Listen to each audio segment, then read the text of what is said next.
There are between 186 and 192 countries in the world in 2019, depending on who you ask. In this case, we will be asking the United Nations, as they seem to be pretty reputable and have a good handle on this whole country business. So, let's get cracking on the largest 50 economies in the world today.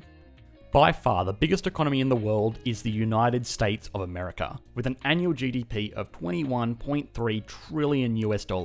It also holds the title of the single most wealthy and powerful state in human history.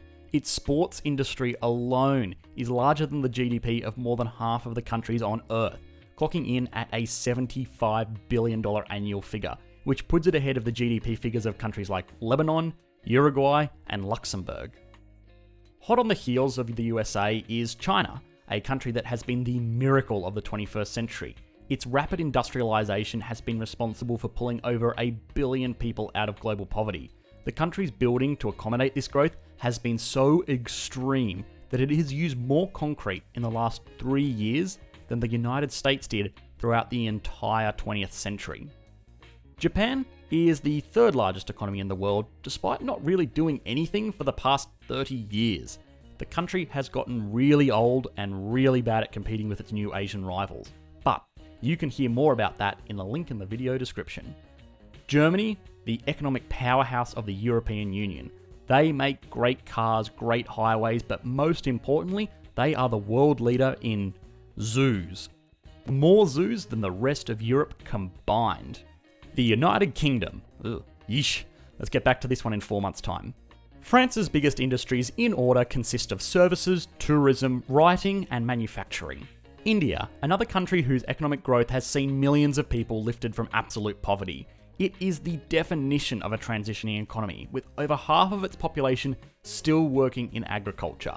But even with its massive growth and immense population, its economy is still smaller than the state of California. Brazil is a state blessed by natural resources and cursed by corruption. Brazil has had a rough time, been pushed around by literally every major power in the world, from Spain to Portugal to the United States. Everybody has had a say in what Brazil does. But it kind of got back at us by burning down its own backyard. Italy, still a very large manufacturing company that boasts the second most pizza shops per capita in the world. Canada, America on easy mode. Enjoy economic prosperity while avoiding economic boss fights like crippling student loan debt and a privatized healthcare system. South Korea, another high-growth economy, although this time the boom seems to be fueled by small cars, mobile phones, and professional gamers. Russia is an economy that is surprisingly small compared to how much attention it gets. It's primarily reliant on the extraction of natural resources and foreign intelligence data. Australia. This country is home to the richest population of people in the world. We have explored this one more in depth on the channel before, and the link is in the video description. Spain. Tourism, manufacturing, and the beta test for Mexico. Mexico. Basically Spain 2.0, with a GDP figure of $1.2 trillion, it is the 15th largest economy in the world. But, by some estimates, if you were to include illicit transaction in the figure, its economy would be more in line with South Korea as the 11th largest economy in the world. Indonesia, a rapidly growing economy that has used its natural resources as a solid foundation to build an increasingly diverse economy. Turkey, the first country on our list to fall below the annual GDP figure of $1 trillion. The Netherlands, pretty much an economy run by overachieving nerds that kind of insist on doing everything right. Saudi Arabia, home to the world's tallest building and the world's most profitable company. Saudi Aramco generated profits greater than Apple, Amazon, and Google combined in 2018. Switzerland, chocolates, watches, and questionable banking policies. Argentina, the world's leader in presidential turnover and export of footballers.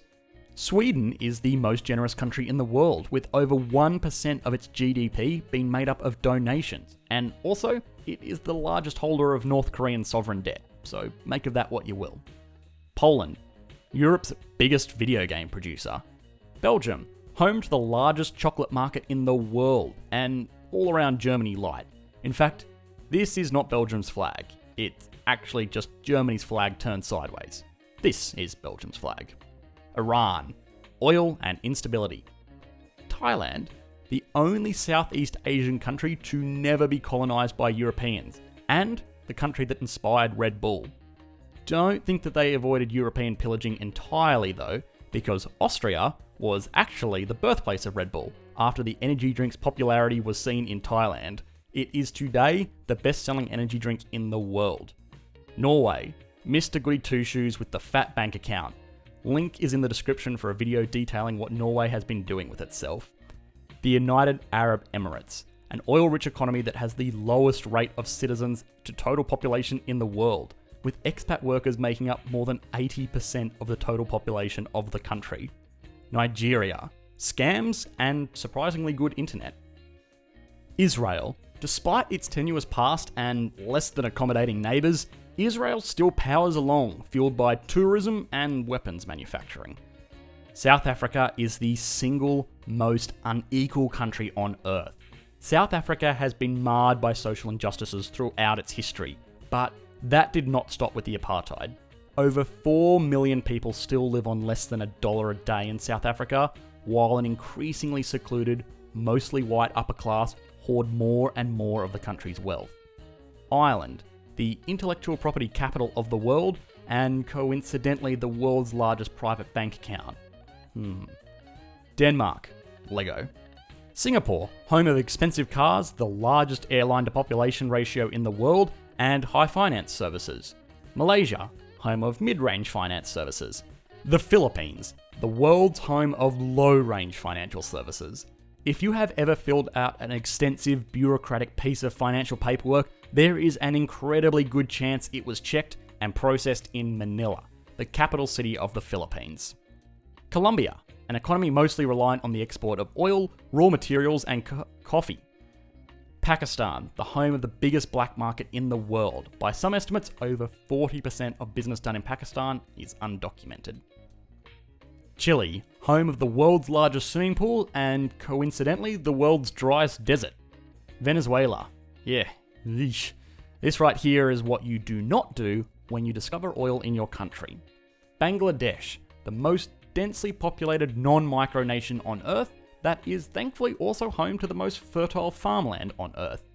Vietnam, the world's leader in cashew nut exports and the world's second largest coffee producer, only just losing out to Brazil, a country over 25 times its size.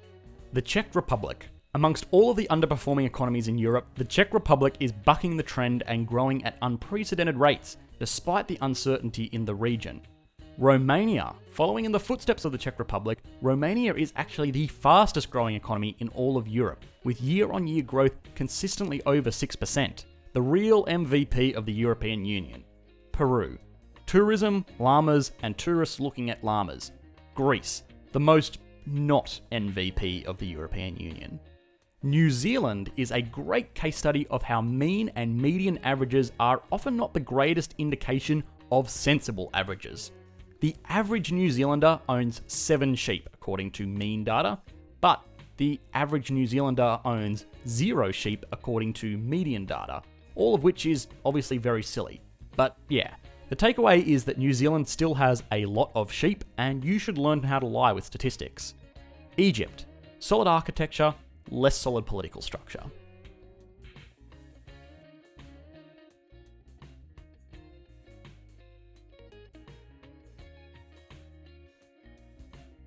Hi guys, and thanks for watching this much less serious than usual video on the channel. If you have any questions, I do my very best to reply to all comments in the video description. If you did enjoy the video, please consider liking and subscribing. Thank you.